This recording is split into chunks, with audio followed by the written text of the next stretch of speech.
예, 안녕하세요. 인터뷰 시간입니다. 오늘은 팩트 체크하는 미디어죠. 뉴스탑의 김준일 대표이자 수석 에디터 모셨습니다. 안녕하세요. 예, 안녕하세요. 예. 네, 반갑습니다. 자, TV에서만 맨날 보던 분인데 오늘은 이제 평론을 하는 자리가 아니고 예. 팩트 체크에 관련된 얘기를 좀 주로 나눠보겠습니다. 예.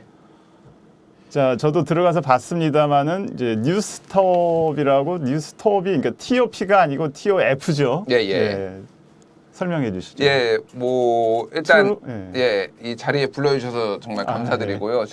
제가 나올 만한 자리가 아닌 것 같아서 훌륭하신 선배님들이 여기서 지금 이렇게 열변을 토하시는데 저같이 이게 어린 놈이 나와서 하는 게 적당한가? 아직 50 정도도 안 됐는데 그래서 어쨌든 불러주셔서 감사드리고 오늘 뭐 팩트 체크와 관련해서도 말씀을 드리겠지만은 뭐 편하게 질문 주시면은 다양한 지금 언론 현안에 대해서 제가 또 굉장히 뭐 이제 듣는 얘기가 많기 때문에 이런저런 거 말씀드리겠습니다. 일단은 뉴스톱은 저희가 2017년에 만들어졌습니다. 제가 좀 이제 6년 됐네요. 예, 6년 반 정도 이제 조금 안 됐고요. 원래 제가 이제 경향신문에 이제 입사를 한 게 2001년이니까 지금 한 23년 차 이제 저널리스트로서 이제 활동을 했고, 근데 제가 이제 2012년에 이제 미국의 저널리즘 박사를 공부를 하러 갔습니다. 오클라호마 대학에.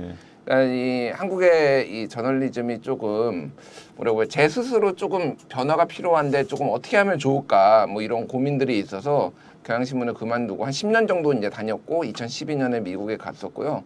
그리고 이제 미국에서 4년 정도 박사를 하고 돌아온 다음에 2016년에 돌아와서 좀 공부를 더 하는 것보다는 이런 현장에서 이런 것들을 좀 더 하는 게 낫겠다. 특히 이제 팩트 체킹을 하는 게 낫겠다 이런 생각을 했습니다. 미국에서 있는 예를 들면은 퓰리처상을 수상한 뭐 이를테면 폴리티팩트라든지 이런 팩트 체크 전문 이런 매체들이 상당히 있었고 그래서 이런 것들이 한국에 좀 더 정착되면 어떨까? 예를 들면은 공약을 이렇게 점검을 한다든지 뭐 이런 정치인의 말들을 가지고 팩트 체크를 하는 이런 것들을 보면서 이게 좀 필요하겠다라고 생각을 했고 주로 이제 그러니까 공약을 팩트 체크하기 위해서 만든 건가요? 아니면은 뭐 뉴스 보도나? 꼭 그거는 아닌데요. 예를 들면은 그때 당시에 이제 워싱턴 포스트가 주로 이제 팩트 체크를 많이 했고 이제 폴리티팩트나 이런 데서 팩트 체크를 했는데 오바마 미터 뭐 이런 게 있었습니다. 오바마의 이게 미터는 재는 거죠. 그러니까 그래서 얼마나 이제 공약을 지켰는지 이런 것들을 이제 팩트 체크하는 사이트들을 보면서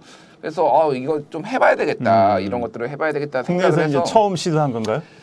예, 그거는 또 뒤에 설명드리겠지만 그 문재인 미터를 만들었고요.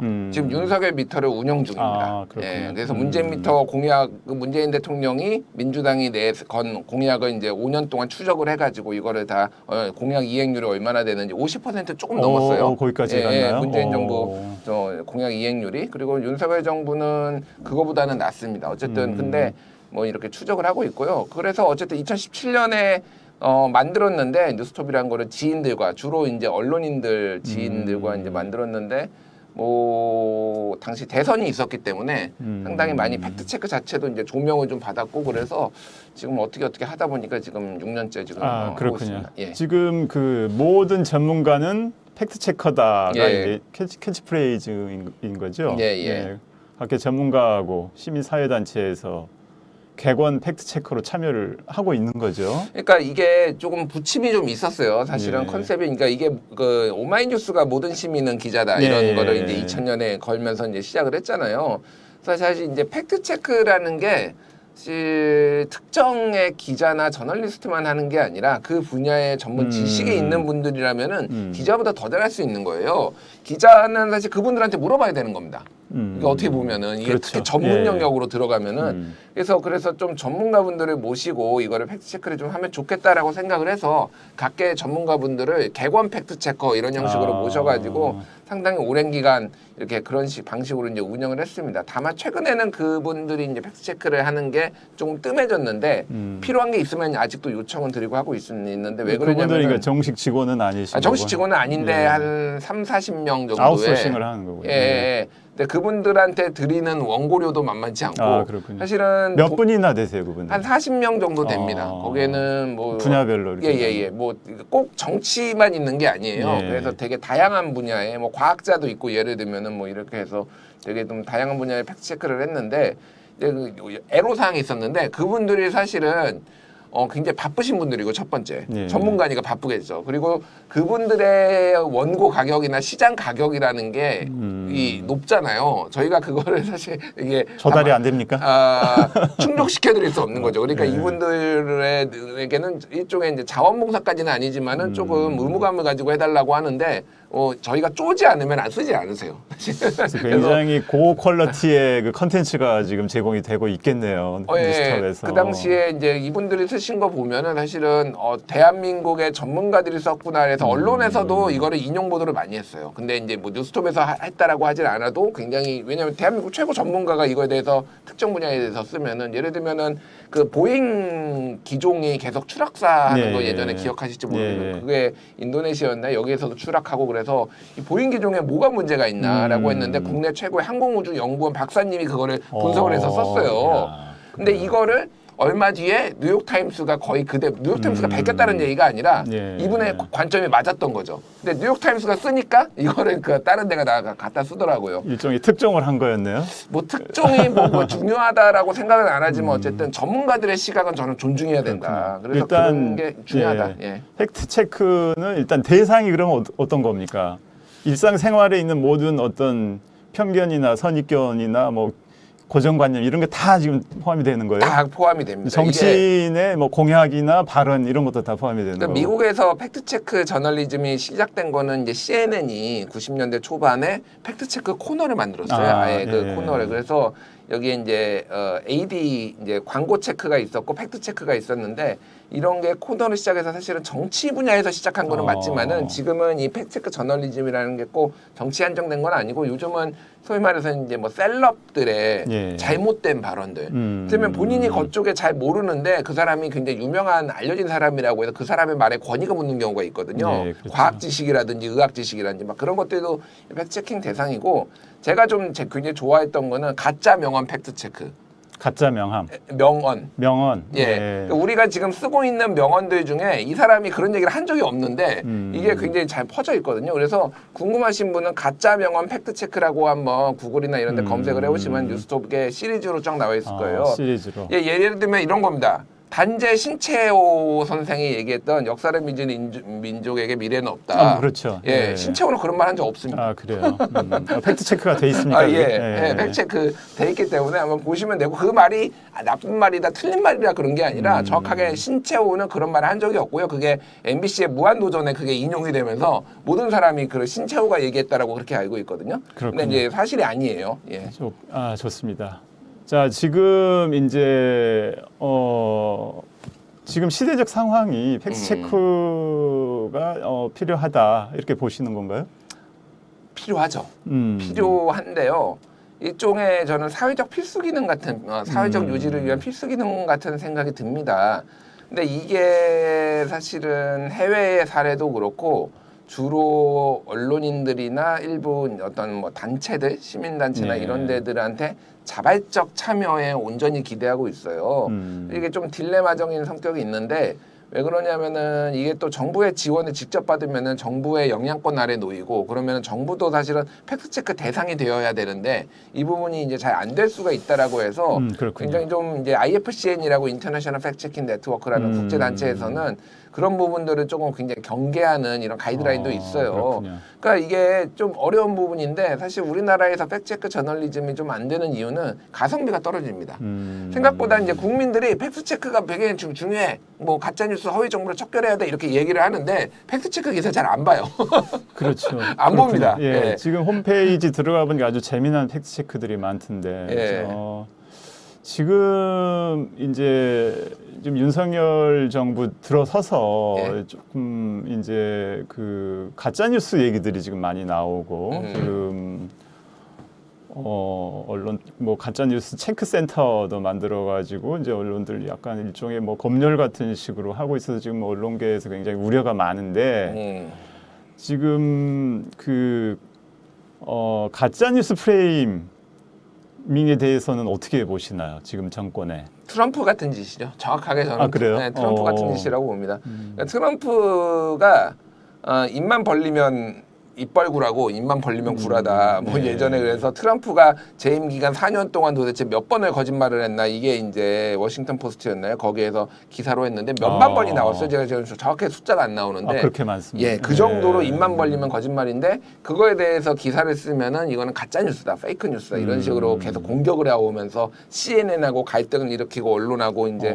그런 뭐 긴장 관계가 있고 CNN 쫓아냈잖아요. 그래서 백악관에서 이런 일도 있었습니다. 그래서 뭐 소송 걸겠다고 하니까 뭐 이게 뭐 물러서고 그랬는데 똑같아요, 사실은 지금 하는 방식이. 그러니까 가짜 뉴스라는 개념조차 사실은 정부에서 정확하게 모르고 있거나 일부러 모르는 척하고 있거나 그런 거거든요. 가짜 뉴스를 정부나 지금 방송통신심의위원회에서 지금 판별해 내겠다는 거잖아요. 그게 가능하다고 보시나요? 그러니까 필요하다고 보시나요? 일단은 가짜 뉴스라는 말 자체가 사실은 이게 굉장히 정치적인 언어가 되어버렸기 때문에 저는 이거를 쓰는데 굉장히 조심해야 된다고 생각을 합니다. 그거는 이거를 보시는 우리 청취자 시청자분들도 조금 그런 생각을 하실 필요가 있는데 내가 싫어한다고 가짜 뉴스가 아니에요. 그러니까 그리고 이게 부분적으로 이게 진실이라는 게 온전하게 단순하게 딱딱 떨어지는 게 아니잖아요. 그러니까 그렇죠. 이거 이제 어떨 때는 이런 부분은 조금 뭐 맞는 부분도 있지만 이런 부분은 다시 생각해볼 부분 이런 게 있는데 뭐 이런 부분을 강조를 해서 가짜 뉴스라고 한다든지 이런 게 이제 조금 문제가 있는 거죠. 그래서 예를 들면은 지금 김만배 신앙님 그거를 이제 가짜 뉴스라고 얘기를 하면서 지금 방심위에서는 지금 억대의 과징금들을 지금 그 인용 보도한 KBS, MBC 뭐 이런 데들에 지금 YTN 이런 데 하고 있잖아요. 과징금을 매기고 있잖아요. 그러니까 그게 가짜 뉴스라고 볼 만한 근거가 없다는 거죠. 상식적으로 얘기를 하면은 그 전에 그 김만배 신학님 그 이제 통화 내용 보도한 거에 대해서 보도를 혹시 하거나 팩트 체크를 한 적이 있습니까? 그러니까 제가 한 적은 없고요. 제가 한 적은 없고요. 그게 이제 그거는 약간 그 당시 기준으로는 팩트 체크의 영역은 아니었고 그거는 탐사 보도의 영역이었죠. 그러니까 그거는 취재의 영역이었는데 아니 다른 데들 인용 보도를 했는데 인용 보도조차도 안 한 거죠. 저희는 인용 보도를 하지 않았습니다. 계속 하시죠. 그래서 그러니까 무슨 얘기냐면은 기억하시겠지만은 김만배 씨하고 이제 신학님 위원장하고 만나서 얘기를 했던 게 2021년 7월 달이었고 그게 이제 2022년 3월 6일 날 이제 보도가 됐는데 그거에 앞서서 2021년 10월 그러니까 대선 전에 10월 달에 이미 그 대검 중수부에서 이 문제를 그 조우형 씨를 그때 제대로 부산저축은행 그 수사를 하면서 제대로 수사를 안 해가지고 이걸 덮었는데 나중에 2015년에 수원지검에서 이거를 기소를 해가지고 결국 처벌을 유죄 판결을 받았죠. 유죄 판결을 징역형을 2년 반이었나 이렇게 받은 이제 사실이 나왔어요. 근데 이게 부실 수사가 있었다라는 거에 대해서는 대부분이 의심을 할 수밖에 없고 뭐 이런저런 뭐 얘기를 하지만은 이거는 문제가 있다라는 거고. 그거에 있어서 커피가 타줬네 안 타줬네 뭐 요 말을 한 거 자체가 그러면은 이게 이제 뭐 사실이냐 아니냐를 가지고 이제 그거 가지고 지금 그 가짜 뉴스로 보고 있는 거 그러니까 주된 내용이죠. 그게? 핵심은 아까 제가 말씀드렸지만은 핵심은 이거 아닌데. 특정 사안을 보험에 있어서 여기 이 부분은 핵심적인 부분은 이를테면은 대검 중수부에서 당시에 조우영은 이제 그때는 변호인이 대검 중수부장 출신의 박영수.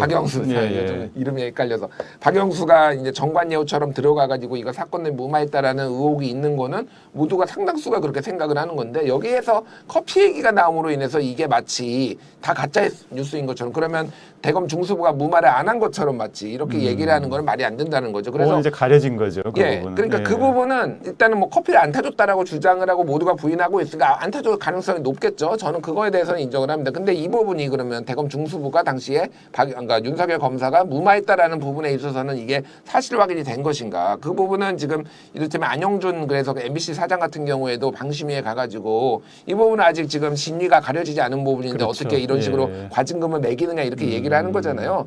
그러니까 확실하게 딱 떨어지게 사실이 아닌 걸로 밝혀지지 않은 것에 대해서도 가짜 뉴스라고 허위 정보라고 이제 말할 수 없는데 정권이나 이런 데에서는 굉장히 그런 식으로 쉽게 재단을 해버리면서 이제 이런 문제가 발생한다는 거죠. 지금 이제 그러면 같은 맥락에서 KBS, MBC 아까 YTN까지도 이제 과징금 굉장히 중한 이제 제재를 받았는데 예. 그것도 잘못됐다고 보시는 거죠? 그럼요. 예. 예, 그러니까 저는 과징금을 매길 수도 있다고 보고 그거에 대해서 이견이 있을 수도 있는데 아직 인용 보도에 있어서 이게 사실 그게 그러니까 완전 허위 정보라고 그러니까 단정 지금 지을 수 없는 상황인데 이거를 이렇게 하는 것도 문제고 사실은 제가 그걸 이제 한겨레 신문에 지금 칼럼을 4주에 한 번씩 쓰고 있는데 이거에 관련해서 제가 좀 기사를 썼어요. 그러니까 무슨 얘기냐면은 당시에 인용 보도한 데가 굉장히 많습니다. 그래서 제목까지 제가 다 적시를 했거든요. 몇 군데나 됩니까? 너무 많아서 거의 많은 없어요. 대부분의 언론이 다 인용 보도한 다 건데. 인용 보도를 했고 지금 뭐 KBS, MBC, YTN뿐만이 아니라 예를 들면 채널 A, 뭐 TV조선 뭐 이런 데들이 다 이제 채널 A, TV 조선은 과징금을 안 받은 거죠. 그러니까 이번에. 제가 그때 이제 이런 뭐 그때 제목이 뭐였냐면 제가 프로파간다가 된 정부의 팩트 체크라는 이제 저거를 썼어요. 칼럼을 썼는데 언제인가요? 9월 10일 날 썼네. 올해 9월 10일 날. 근데 그렇군요. 제가 읽어드리겠습니다. 의무는 방통위가 왜 KBS, MBC, JTBC만 점검하느냐다. 뉴스타파의 김만배 녹취록 보도 다음 날인 2022년 3월 7일 모든 신문과 방송이 이를 보도했기 때문이다. 다음은 주요 방송사의 보도 제목이다.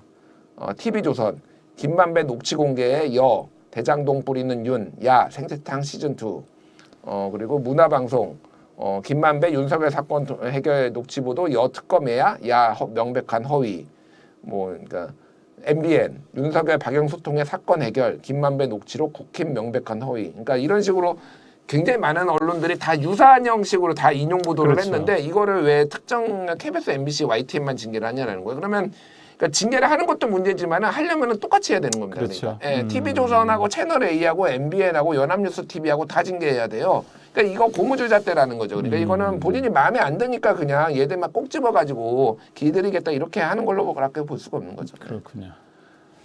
자, 뉴스톱이 이제 팩트체커 전문 예. 미디어고 보니까 팩트체크 아닌 다른 일반 기사도 있더라고요. 네. 어쨌든 간에 그 팩트체크를 통해서 바로잡은 기사나 뭐 이런 것들이 있습니까? 재미난 것들이? 그거 좀 재미난 거요? 이게 사실 너무 많아가지고 이게 근데 재미가 있는지는 제가 제일 중요한 것부터 그럼 설명을 좀 부탁드립니다. 이게 사실 아까 전에 말씀드렸지만은 팩트 체크가 꼭 이렇게 정치 뭐 이제 거대 담론 막 이런 것만 하는 게 아니거든요. 그래서 실생활에 관련된 것들도 많이 있더라고요. 뭐 예를 들면은 뭐 이게 온라인에 잘못 유포된 정보들이 굉장히 많아요. 그런 것들을 사실은 소소하게 팩트 체크를 해놓으면은 이게 누가 그거를 보면은 검색을 해봅니다. 이게 사실인가? 그러면은 이 팩트 체크 기사가 딱 나오는 거예요. 그러면은 이제 사람들한테 이건 사실이 아니야라고 뭐 온라인 커뮤니티나 이런 데서 뉴스톱이라는 데서 팩트 체크했는데 이거 사실이 아니래 이런 식으로 이제 논쟁이 되는데 이런 데이터가 없으면은 사실 그게 안 되는 거예요. 그러면 사실처럼 퍼지는 거죠. 그래서 일단은 이게 데이터베이스를 쌓는 느낌으로 그런 걸 얘기를 합니다. 뭐 아주 최근에 한 거 같은 경우에는 아침에 찬물을 마시면 폐암 걸린다? 뭐 이런 주장이 나와가지고 이거에 대해서 팩트 체크를 한 거지. 이런 그러니까 일상 생활에 관련된 것들 뭐 이런 것들이 그거는 이제 어떤 의학자가 검증을 해준 거고 체크를 해준 그렇죠. 건가요? 그리고 의학자가 하거나 아니 이거는 이제 우리 기자가 했는데 그런 데이터를 보고 논문이나 예를 들면 그런 것들을 보고 이제 자문을 구해서 하는 거죠. 그러니까 결론은 뭡니까? 사실이 아닌 거죠. 사실이 아니라 찬물 먹어도 괜찮다. 예. 네. 그리고 뭐 한국 경제가 세계에서 대외 의존도가 가장 높다고 윤석열 대통령이 얘기를 했는데 이게 사실인가? 뭐 이런 거 이게 뭐 엄청 중요한 건 아닌데 사실 아닙니다. 대외 의존도 한국이 제일 높지 않고요. 다른 나라도 뭐 있고 뭐 이런 식으로 굉장히 이제 현안에 대해서 뭐 이런 것들이 있고요. 아까 전에 얘기했듯이 가짜 명언 팩트 체크 막 이런 거 뭐 이런 류의 것들 같은 경우에는 사실 굉장히 많은 분들이 칼럼을 쓰면서 이렇게 잘못된 거를 인용하시는 분들이 많은데 그거를 이제 이런 거를 보고 좀 바로잡는 그런 효과들이 있죠. 그래서 이거는 저는 약간 공익성이라고 생각을 합니다. 이게 그리고 이런 거야말로 약간 데이터베이스화가 굉장히 중요하다. 이게 왜냐하면 계속 잘못된 게 인용되고 하는데 이거를 가지고 이제 보여줄 수 있으면은 그게 좀 사회에 도움이 되지 않을까 그렇게 생각합니다. 지금 이제 아까도 잠깐 얘기를 하셨는데 예. 지금 그러니까 팩트 체크를 했을 때는 진실인데 크게 보면은 사실이 아닌 경우라든지 예. 그러니까 뭐 악마적 편집이라고 할까요?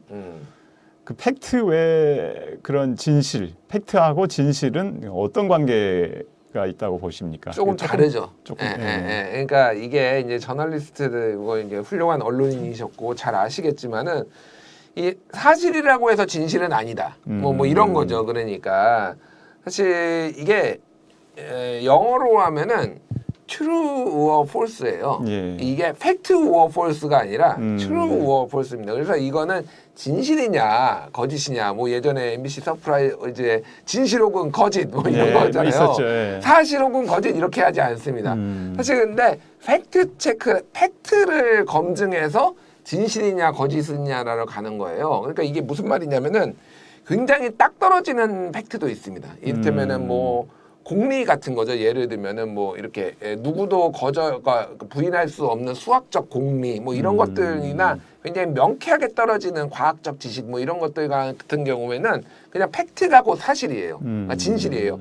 근데 우리 사회과학에서의 이 복잡다단한 현상 속에서 정말로 그러니까 딱 무 자르듯이 사실은 이게 이런 사실관계가 이런 부분이 있으니까 이게 진실이라고 얘기를 할 수가 이제 굉장히 어려워요. 사실 그래서 팩트체크 저널리즘 같은 경우에는 기본적으로는 이게 맥락 저널리즘이라고 이제 봅니다. 그러니까 이게 무슨 얘기냐면은 자 이런 팩트가 있어. 그래서 이게 이 사람이 얘기를 한 게 뭐 여기에서 온라인 커뮤니티에 나온 게 사실인지 거짓인지를 밝혔는데 이게 왜 이런 식으로 얘기가 나왔는지 이런 맥락들이 있어. 그러니까 이게 진실에 부합하는 거는 이쪽이야라고 이쪽의 가이드라인을 제시해 주는 거지. 굉장히 많은 부분은 팩트체크 저널리즘에서는 이게 너무 명쾌하게 얘는 진실이 아니야. 진실이라고 하기에 모호한 부분들이 상당히 있습니다. 그래서 어떤 데는 미국의 이제 팩트체크.org라는 가장 오래된 언론 팩트체크 전문 언론사인데 이거는 이제 유펜 산하에 있습니다. 유니버시티 오브 펜실베니아 산하에 이제 대학 산하에 있는 언론사인데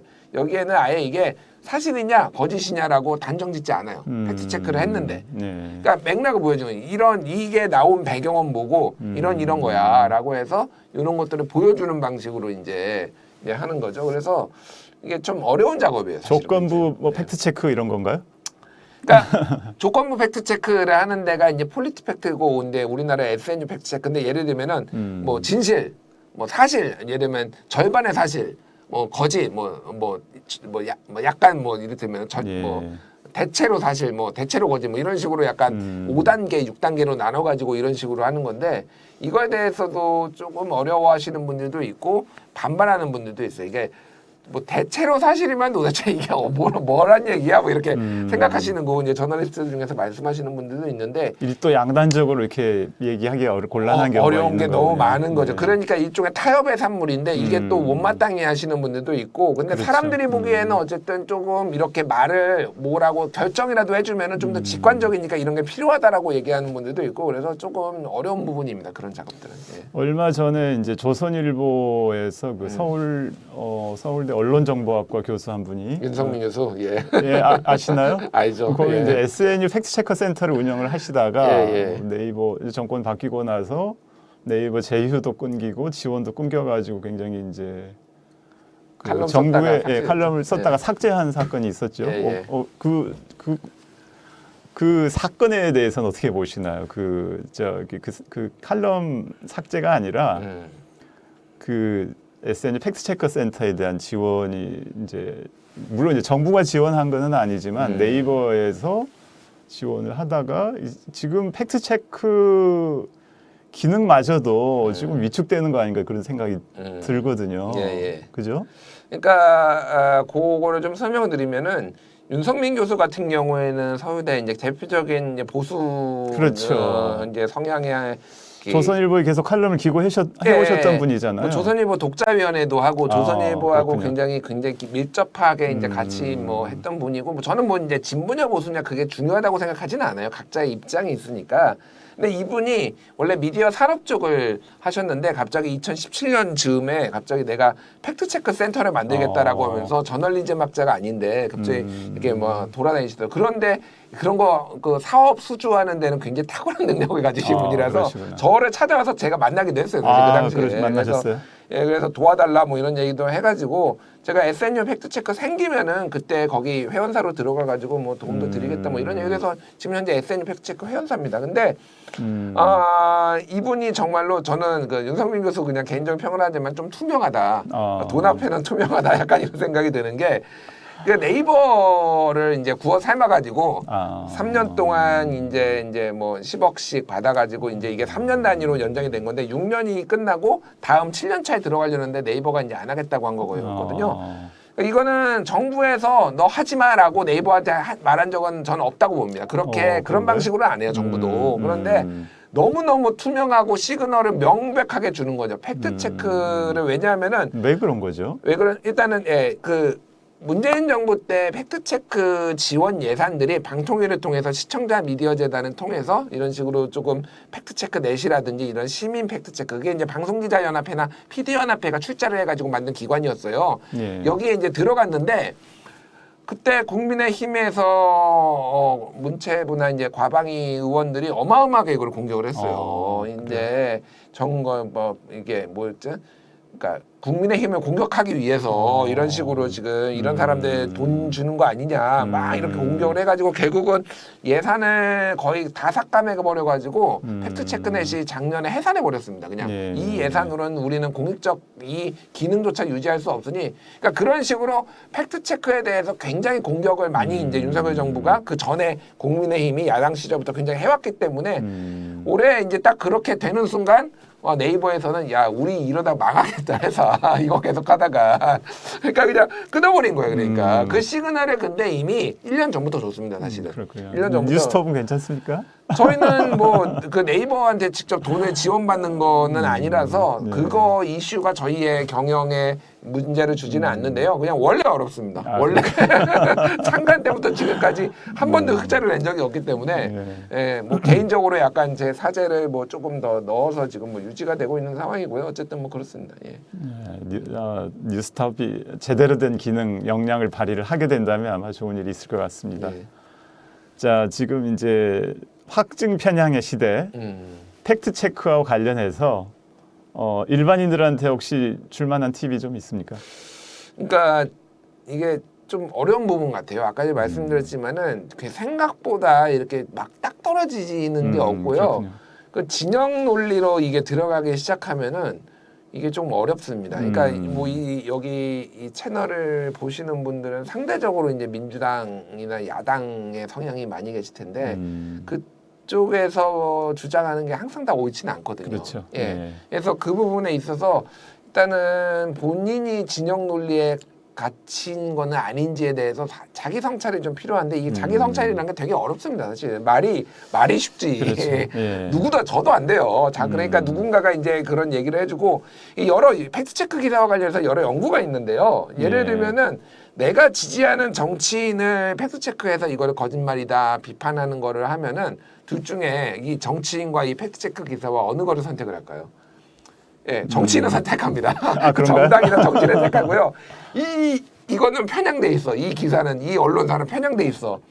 이제 인지부조화에 따라서 인지부조화 이론에 따라서 그렇게 되는 거죠. 그러니까 하나를 버려야 되는 상황이 오면은 사실 그래서 정말 훌륭하게 팩트체크가 된 기사라고 하더라도 아니면 뭐 팩트체크 기사가 아니더라도 좋은 언론이라고 언론 기사라고 하더라도 내가 좋아하는 언론가 저기 정당이나 정치인을 비판적으로 보면 굉장히 공격적으로 이제 사람이 그거는 뭐 이제 여러 데이터로 나와 있어요. 그래서 제가 말씀드리는 거는 그런 부분에 있어서의 우리의 성찰 내부 성찰도 조금 필요하다라는 거가 하나가 있고 또 하나는 너무 특히 온라인 커뮤니티나 특정 그룹이나 단톡방에 있는 정보를 좀 과신하지 않았으면 좋겠습니다. 거기에서도 부분적으로 맞는데 큰 틀에서는 틀린 정보들이 생각보다 많거든요.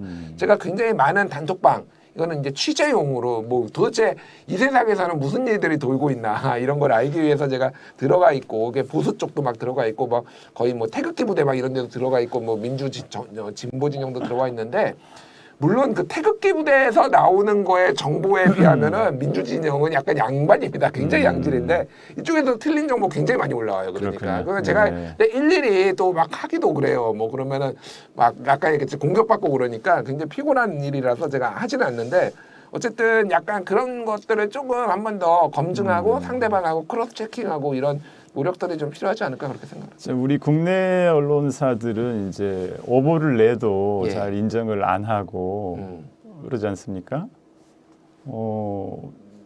이런 기성 언론에 대해서 그러니까 오보를 인정하거나 그 코렉션하는 그러니까 정정하는 보도, 정정 보도에 좀 미온적인 국내 언론에 대해서 혹시 할 얘기가 좀 있습니까?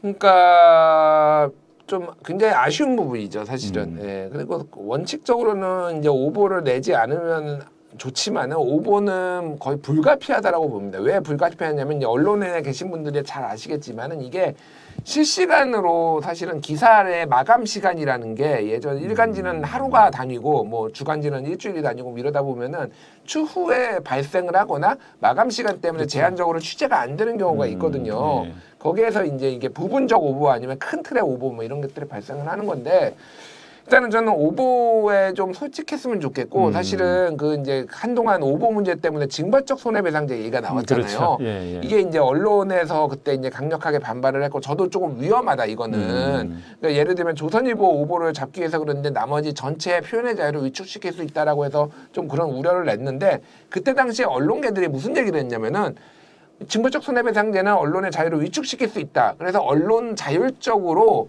이거를 조금 할 수 있는 우리가 기구를 만들겠다 이런 식으로 그때 언론계에서 얘기를 했거든요. 그 많은 언론들이 지금 어디 갔죠 그게? 그러니까 그때 소나기만 딱 피하고 그렇죠. 지금 또 원점으로 돌아온 거예요. 그러니까 언론들이 신뢰를 못 받는 겁니다. 사실은 그때 그래서 그러면은 어떻게 피해자 그 오보로 인한 피해자를 더 구제할 수 있을 것인지 뭐 이런 것들도 다 논의하겠다고 하는데 지금 싹 사라져 버렸어요. 그러니까 거짓말쟁이들입니다. 이게 정치인들하고 다를 바가 없어요. 언론이나 이 언론들이. 그래서 사실 그때 그거 얘기했던 부분들이 저는 다시 조금 더 지금이라도 좀 근본적으로 그러니까 다시 살아나서 얘기가 됐으면 좋겠고요.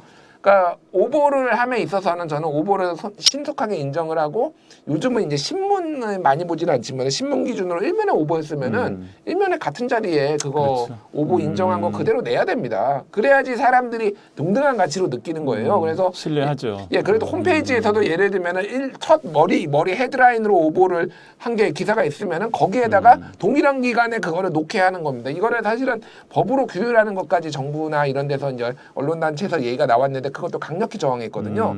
저는 그런 부분까지는 이제는 조금 우리가 시민들도 좀 고민해봐야 되고 언론계도 좀 도입을 하는 거를 검토해야 되지 않나 그렇게 언론이 봅니다. 자율적으로 해야 될 부분이라고 저는 봅니다. 뭐 자율적으로 하는 게 제일 좋은데 안 되니까. 저는 또 이제 외신에 이제 통신사에 오래 있었습니다만은 외신 같은 제가 다녔던 회사 같은 경우는 오보를 냈을 경우에 그 정정하는 매뉴얼이 있어요. 거기 따라서 그대로 정정을 하면 됩니다. 오보를 낸 거에 대해서는 아무런 페널티가 없어요, 사실은. 정해진 절차대로 이제 정정을 하면 되는데 국내 언론들은 좀 너무 이제 정정 인색한 것 같습니다. 오늘 그 팩트 체크에 관련된 좀 공식적인 이제 얘기는 여기서 마무리하고요. 제가 현장에서 팩트 체크를 하나 주문을 해보겠습니다. 어떤 거? 지금 이제 언론에 보면은 우리 이제 김 대표님이 이제 이준석 이제 국민의힘 전 대표랑도 친하다고 지금 알려져 있더라고요. 친한 건 아니고요. 저는 솔직히 말씀드리면은 그 어떤 정치인하고도 친하지 않습니다. 그냥 다 불가근 불가원, 약간 그 민주당 쪽이든 국민의힘이든 뭐 보수든 중도든 진보든 그냥 적당하게 거리를 두는 편인데 다만 이준석 대표랑은 그 이준석 대표가 하는 유튜브에 제가 출연을 해요. 그렇군요. 이준석이 그럼 요청을 어떻게 해가지고 팩트 체크 문제를 내지 말까요? 아니요, 한번 해주시죠. 일단 답변을 지금 드려야죠. 국내 언론에 보면 이제 총선이 얼마 안 남아 있어서 이준석 전 대표가 뭐 분당 탈당을 해서 새로운 뭐 당을 만든다, 아니면 또 뭐 대구 지역에 출마를 한다, 뭐 기존에 그 출마했던 지역에서 출마를 할 거다, 여러 가지 얘기들이 있는데 두 가지에 대해서 좀 팩트 체크를 좀 해주세요. 분당에서 당을 만들지, 그다음에 어느 지역으로 출마를 할지. 일단 제가 존경하는 선배님이 이렇게 중요한 미션을 주신 것에 대해서 좀 죄송하다는 말씀 먼저 드리면은 이거는 이제 팩트 체크의 영역은 아니고 예측의 영역이죠. 정확하게는 이제 예측, 예견. 그래서 팩트 체크가 아니라는 거를 먼저 말씀을 드리고 그냥 제가 사실은 이제 방송에 굉장히 많이 나와요. 그러니까 한 주에 한 20번 정도 이상 제가 방송을 주로 이제 뭐 지상파나 뭐 이런 데만 주로 나가는데 그러니까 이준석 대표의 발언이 이제 뭐 가능성이 있다 이런 식으로 얘기를 한 거니까 저는 이제 그 팩트 체크 영역으로 보고 있습니다. 그러니까 그 말이 지켜질 것인지. 그게 이제 제가 말씀드린 건 뭐냐면은 거기에 나가는 거에 성격이 상당수는 팩트 체크를 하러 나갈 때도 있지만은 상당수는 약간 시사평론가 성격으로 그렇죠. 이제 많이 나가기도 합니다. 그래서 이제 약간 정치를 보는 눈 그리고 정치권에서 나오는 여러 가지 소식들 이런 거에 굉장히 많이 제가 생각하시는 것보다 많이 한다 이렇게 말씀드리면 될 것 같고 이준석 대표는 그냥 신당을 안 만들 수 없는 상황으로 가고 있어요. 지금요? 예, 안 만들 수 없는 상황으로 가고 있는 게 전략적으로 이를테면은 의도적으로 좀 용산을 도발하고 있고요. 그 도발에 본인들은 용산은 말리고 있다라고 생각은 안 하겠지만은 말리고 있습니다. 그래서 예를 들면 환자는 서울에 있다 이런 얘기를 한 것은 사실은 의도적으로 그러니까 내가 너희들하고는 용산 너희들하고는 같이 갈 수 없다라는 의제 표현이거든요. 그게 일종의. 근데 우리 윤통께서 또 경로하셨다고 제가 전해 들은 바로는 그것 때문에 이준석 이 새끼랑은 같이 못 가. 약간 이렇게 거의 또 됐다라는 건데 본인들은 본인들이 판단했다라고 하지만 준석이의 어떤 계략에 넘어간 걸 수도 있습니다. 원래 처음부터 사실은 같이 하기 힘든 상황이었어요. 왜냐하면 이준석은 조건을 제대로 내건 적은 없지만은 제가 유일하게 다른 방송에서 얘기를 한 거는 공천에 정권을 주면은 이준석은 받을 거다. 그러면은 공천의 정권이란 건 어느 정도냐면은 모든 공천이 그러면은 이준석은 윤핵관에 포함해서 한 20명 날릴 거다. 옆에서 딸랑거렸던 사람들. 그리고 이거 제가 요거는 이제 또 간접적으로 들은 건데 이준석은 뭐냐면은 국민의힘의 정강 정책에서 보수란 단어를 다 빼려고 합니다. 그래요. 예. 보수란 단어 자체를 다 빼려고 해요. 그러니까 진보당이 되는 건가요? 아니요. 그게 아니라 이념이 중요한 시대가 아니라는 거예요. 사실은 그게 저는 민주당이 굉장히 그러니까 민주당에게 위협적인 일이 될 거예요. 그러겠네요. 근데 그런 일이 벌어지지 않아요. 일단은. 그러니까 뭐 걱정은 안 해도 민주당 계열에서 걱정 안 해도 되는데 그러니까 기본적으로 약간 이 당을 다 뜯어 고칠 만한 권력이 주어지지 않는 이상 절대 윤석열하고는 같이 할 수 없어요. 이준석은. 그래서 무조건 저는 사실은 지금 하루에 1%씩 뭐 55%, 59%, 60% 이런 얘기 나오잖아요. 저는 이미 뭐 한 달 전부터 99.9%다. 신당 창당은. 다만 그게 이제 소위 말해서 범 제3지대를 다 아우르는 게 될지 아니면 중도 보수의 정당이 될지 아니면은 경쾌하게 이준석을 중심으로 해서 몇 명이 뭉치는 게 될지는 지금 정치 상황에 조금 굉장히 많이 달려 있고 지금 민주당 쪽이 지금 요동치고 있습니다. 지금 보시면 알겠지만은 조만간 탈당자들이 많이 나오는데 이준석하고 결합하는 것에 대해서 상당히 거부감을 가지고 있어요. 어린 놈이 송영길 대표가 얘기했듯이 어린 놈이 뭐 이런 약간의 우리나라 특유의 약간 정서적 거부감. 저는 약간 꼰대 스타일이라고 보는데 그런 것도 있어요. 이제 이준석 전 대표한테 한 얘기가 아니고 한동훈 장관. 예, 그렇죠. 그러니까 맥락을 아시리라고 보고 제가 이제 말씀을 드린 건데 뭐냐면은 그 부분은 조금 지켜봐야 될 것 같은데 그거를 해소해줄 접착제 같은 역할들의 이제 정치인들 몇 명이 있어요. 그래서 이준석 대표가 예를 들면은 그 중도가 됐든 그 제3지대 정당에서 대표를 저는 할 거라고 보지 않습니다. 그렇군요. 예. 자, 거기까지 얘기 듣고 오늘 마무리하겠습니다. 오늘 나와주셔서 감사합니다. 예, 감사합니다. 수고하셨습니다. 예, 감사합니다.